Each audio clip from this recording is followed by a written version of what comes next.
So as part of the Mega March Motivation, which is a whole series created by Dawn from The Minimal Mom, and I will have the videos of the other participants linked down below, we are going to be sharing with you our organized house tours. I have decluttered about 80% of our family stuff, and I'm ready. I'm ready to organize. In fact, I've already started, and it's made a huge difference. I will say my whole house is not organized. I will hopefully get there eventually, but I am working on spaces that are going to make a big difference for me right now, today. So I've started in the kitchen and in the bathrooms. Thank you for joining me. If you're not subscribed already, please do so. I'm Candace and I make tons of videos just like this one. But without further ado, let's go ahead and hop into my organized house. In the master bathroom, we have this little cart. This came from HomeGoods and it is perfect. We just have our hand towels here and our extra toilet paper. And then I could use the top for something more practical, but I just don't really need that space. So I'm just gonna leave the decorations here because I just think it looks really pretty. Then we have this space right next to our sink, and clearly we have some extra space, but this is where we keep our towels. And then in this little basket here, which came from Target, I just keep our extra pillowcases for the bed, and they're white as well. I do want to get a little plant, some greenery, something to put up here just to add a little bit more color, but this has been a really nice space to keep just the things that we need, and because we have minimized so much, we just don't have that much stuff. So that has been a really, really nice little corner to have organized. We have this little half bath right off our entryway of our home, and there are no drawers, there are no cabinets, there's nothing in here. So I'll show you what I did. I picked up this little organizer again from HomeGoods. You guys, I love HomeGoods so much. And I just put a few things on here that we needed. Again, just like in the upstairs bathroom, I have towels and toilet paper, and then just some decorations on the top. This has been a lifesaver since we have no storage. I'm just wondering if it would look cuter in the corner. I'm gonna give you that option. Maybe you can help me out in the comments because I don't know. Here is how it looks in the corner of the bathroom. I don't know if I like that better. It's just kind of awkward. I mean, I need it. I love this organizer, but it's just such an awkward space. So hold on. I think I am gonna leave it right here, just with a little bit of space between the wall. But these are so useful if you're working with a space that does not have any cabinets or drawers and you wanna keep things accessible and make your guests feel comfortable, like they've always got hand towels and toilet paper. So this is a great thing to have in your bathroom if you don't have extra space in storage cupboards. Okay, now I really want to show you my kitchen and how I've organized some areas in there. And in fact, if I'm going to recommend organizing any part of your home, I would say it's the kitchen. The kitchen is where it all begins and ends. I just think this is a cool area that's going to really affect your life immediately. Like having the linen closet organized is amazing, but you don't get in there very often, as opposed to the kitchen where you're in there every single day, multiple times a day. So I recommend decluttering in your kitchen first and organizing your kitchen first. It will make an insane difference. Let's head in there and I'll show you what I've done so far. Right next to the stove, I have these cupboards that I have decided to use kind of as a baking area, or the baking section of my kitchen. I've really loved having all of my measuring cups and measuring spoons hung on these little hooks. This has been such a cool use of space. In fact, I used to have all of these little measuring cups and spoons in the drawer that now has the spices, and I just moved things around a little bit and was able to get all of this space back. If you are not using the inside door of your cupboards in your kitchen, I highly recommend trying it. So what I have here are my cookbooks, which I don't have very many of, and then I put all of my baking, like my dry baking products, in these little jars, which came from Hobby Lobby, and that has been really nice. I just put the sticker labels on there. Then also from Home Goods, I found these boxes, which I thought were pretty. I loved the wood. So I just have vitamins in this one here, and then in this high one up here, we just have different medicines. And then in these jars, I just have my personal vitamins. I've got my morning vitamins in one jar and then my evening vitamins in another. So again, Hobby Lobby, they have so many cute jars. It's been really nice to have these, and it just looks really pretty.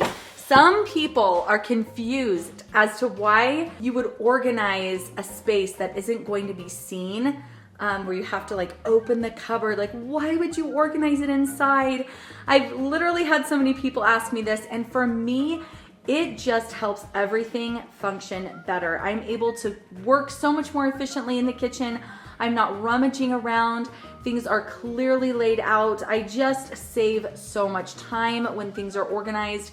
And then I like the aesthetic of it. Some people might not think it's necessary, but I really do like the way it looks. And then, like I said, it just functions so well. So I have loved this little area of the kitchen. This is kind of my baking zone, and it's worked out really well. I have organized my spices in this little drawer by the kitchen sink.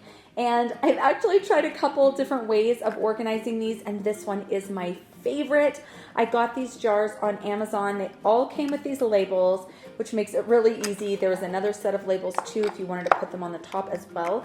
But I had originally had these just kind of lined up in a row inside one of the cupboards, and it just wasn't working well because I couldn't see all of the labels. So I went ahead and rearranged a couple of things and then put these in the drawer. It was really easy, super quick project. And like I said, I got all of these labels and jars off of Amazon.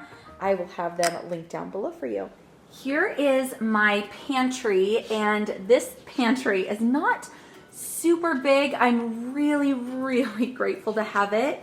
In fact, in the apartment where we were living recently, there really wasn't a pantry. There was a linen closet that I converted. So I totally understand not feeling like you have a lot of space, and sometimes you just need to use your cupboards. But what I've done is just picked up these white baskets from Target, and I'm having a hard time finding them. I don't know if they're not selling them anymore, but they look a little different now. But you can still get really neutral baskets from Target, and I love white or gray. I think it looks good in any kitchen. And I just like to categorize these by the things that I use the most. Sugar, this is not all sugar. We've just got baking stuff in here. I've kind of labeled it sugar though. And then I have a couple baskets for bread. I get these little tags at the craft store, and I just use chalkboard markers to write on them, and then twine. This has been a really nice way to organize everything. Then I'll pull that down in a second to show you, because it's actually really cute and it works really well. I do keep our fruit in here just because I don't like having things sitting out on the counter. I think fruit kind of looks cluttered to me. It doesn't to everyone, but for me it does. So I just keep it in here because I've got a little spot for it. But that is how I've organized the pantry. We have noodles here, chips, snacks for the kids. Like I said, I have a couple things for pasta. My baking, my miscellaneous has like peanut butter syrup and honey, and then I have a couple of breads up there. So let me go ahead and pull this one down though, because it's really fun. I got this cute basket at Target. It has been so cute, and then it's also functional, so I really love it. And I just have my dry goods in here. So I have oatmeal and quinoa. Back here I have some brown rice. And then I have some nuts and seeds right here that I like to sprinkle on toast and in oatmeal. And then I just write directly on the lid how to cook. So here's how you cook quinoa. I got these giant size mason jars at Target, but they also have them at Hobby Lobby, and I think you can get them cheaper there. But it's just a really nice way to store things. They can be used for anything. They're clear. You can see what's inside. They wash really well. You can store water, juices. I love having mason jars.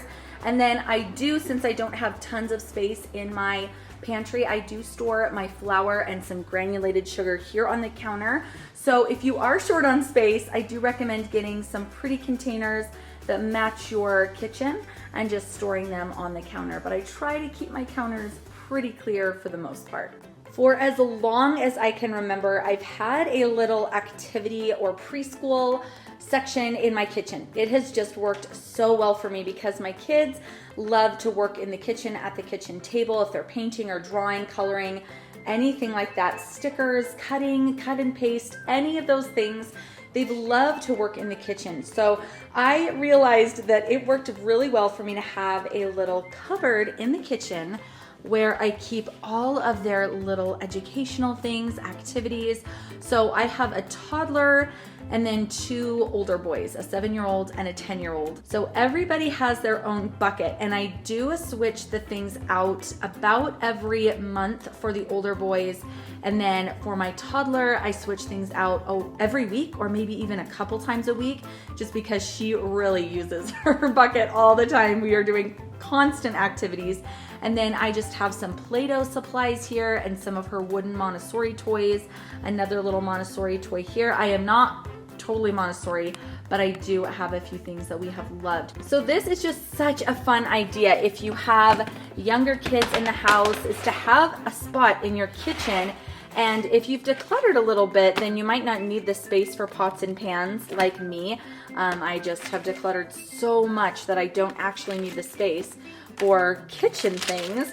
So it's been really cool to have this area where she can just come and always have something to do. And my boys as well, they're always in here. So this has been such a fun thing. I highly recommend it. These bins are so easy to get. I just labeled them with tape. So simple. Some things that I have for my 7-year-old are these letters, these little wooden letters. They can, or he can work on his spelling. Then stencils are always a really fun thing to have in here. Then I have one of these, and I can't remember what these are called, but you use little rubber bands and you can make different designs. He's got a couple of books and some things for drawing. So like little drawing prompts, then some more puzzles and some more like drawing things like that dinosaur one right there. Here's my 10-year-old's bin. I'm telling you, these things are so great to have in the summer too. I can just tell them to come and get their bucket. There's educational stuff, some more drawing books, some things to help them get out in nature, learning the presidents, the states. We have some really nice paints. We do have just kind of a mixture of things that are for fun and things that are educational. Let me know in a comment what areas of your home you have enjoyed organizing or what you're looking forward to organizing next. Thanks so much for joining me today, guys, and I will see you in the next one. Bye.